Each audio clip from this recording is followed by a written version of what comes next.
12-ci sualımız.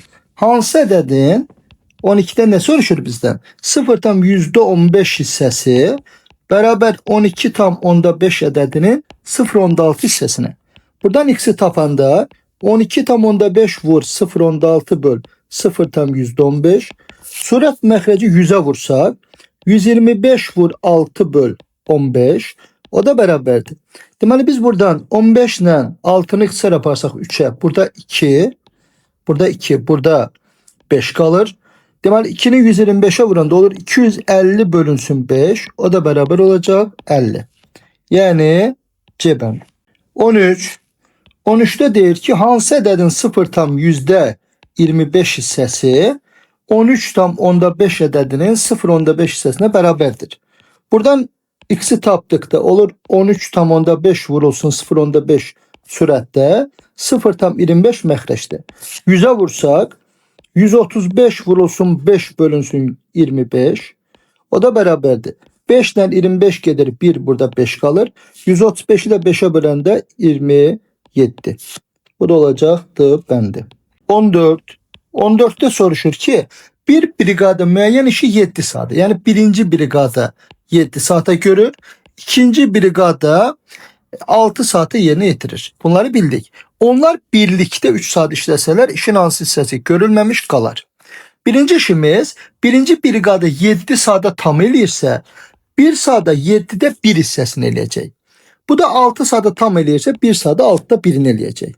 Doğrudur. 3 saat işləsə birinci olur 7'de 3'ünü eləmiş olur. İkinci de 6'da 3'ünü eləmiş olur. O da beraber 7'de 3 üzerine gel 2'de 1 eləyək. O da beraber olur. 14'te 6 üstə gel 7 beraber 14'te 13. Deməli 14'te 13 hissəsi görülmüş olur.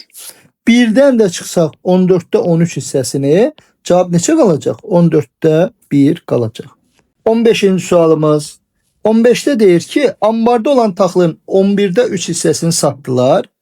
Ambarda qalan taxıl 64,8 ton olub.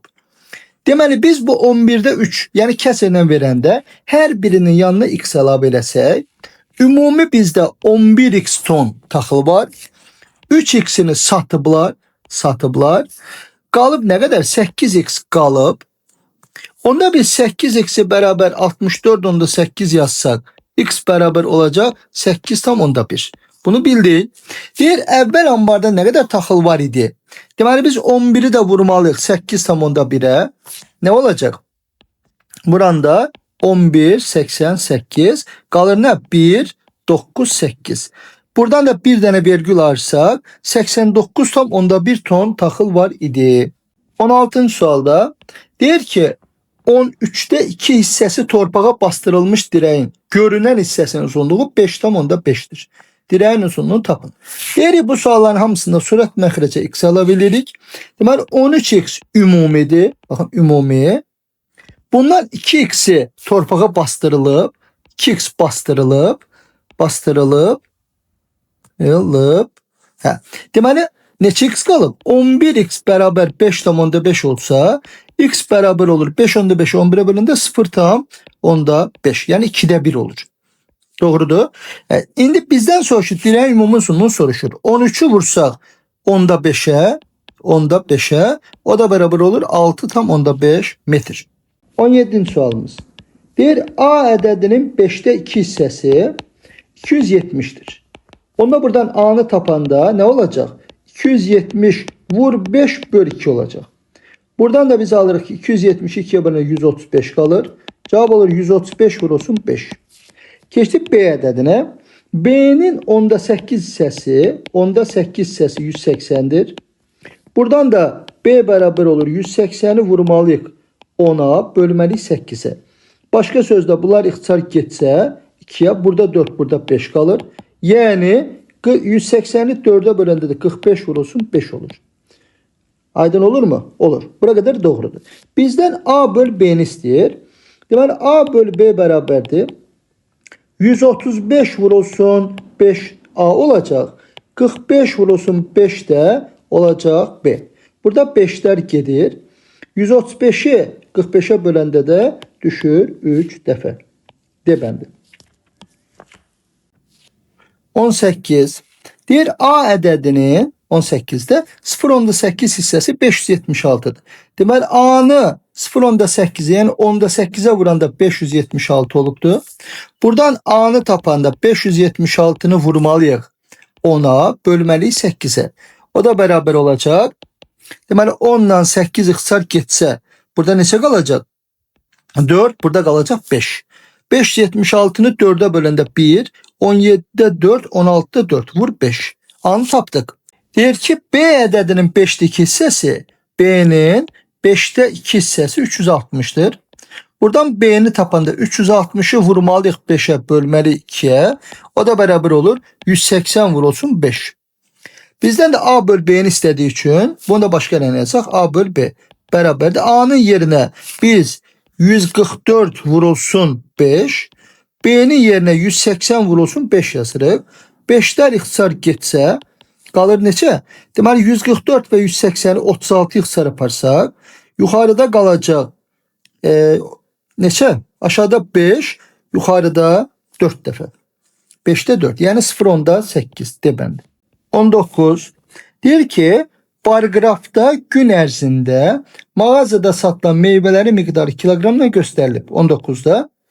Deməli birinci heyva satılıb A kiloqram. Heyva bərabər A kiloqram. İkinci alma satılıb, alma satılıb deməli neçə kiloqram? 50 kiloqram. Üçüncü armud satılıb, 40 kiloqram. Bunlar verilibdir. Deyir ki, satılan meyvələrin 1/4 hissəsi heyva olarsa, deməli heyva satılan ümumi meyvələrin 1/4 payıdır. A-nı tapın. Biz ümumini bilirik ki, nə qədər oldu? Ümumi oldu 90 üstəgəl A-nın 1/4. 1/4 nə olacaq? 1/4 deyir ki, 4'ə bölsək nə baş verir? 90 üstəgəl A-nı 1/4, yəni 4'ə bölsək bərabər A olacaq. A-nın məxrəcinə 1 yazsaq, 90 üstəgəl A bərabər 4A'ya, buradan da A olacaq 30. 20-ci sualımız. 20'də soruşur ki, iki natural ədədin birincinin 36'da 7 hissəsi, ikincinin 18'də 5 hissəsinə bərabərdir. Deməli A-nın 36'da 7 hissəsi B-nin bərabərdir. B-nin 18'də 5 hissəsinə bərabər olacaq. Buradan yəqin ki, məxrəcləri ixtisar yaparsaq burada 2 qalır. Deməli 7 vur A bərabər 10 vurulsun B-dən. A'mız 10, B'miz 7 olabilir. Bunları tapdıq. Bizdən sual verir ki, birinci ədədin ikinci ədəd olan nisbətini soruşur. Yəni A'nın B'yə nisbəti bizdə bərabər olacaq 10 bölünsün 7. Bu da olacaq A bəndi. 21-ci sualımız deyir ki, 21'də iki natural ədəddən birincinin, yəni A'nın 24'də 7 hissəsi, ikincinin, yəni B'nin 12'də 11 hissəsinə bərabər olur. Burada məxrəcləri ixtisar yapara bilərik. Burada 2 qalır. 7 vur A bərabər 22 vur B'yə. Buradan da bizdən soruşur ki, ikinci ədədin birinci nisbətini soruşur. B'ni A'ya bölmək üçün bərabər olacaq. B'nin yanındakı məxrəcə düşür. A'nın yanındakı da sürətdə olur. Yəni 22'də 7 olacaq.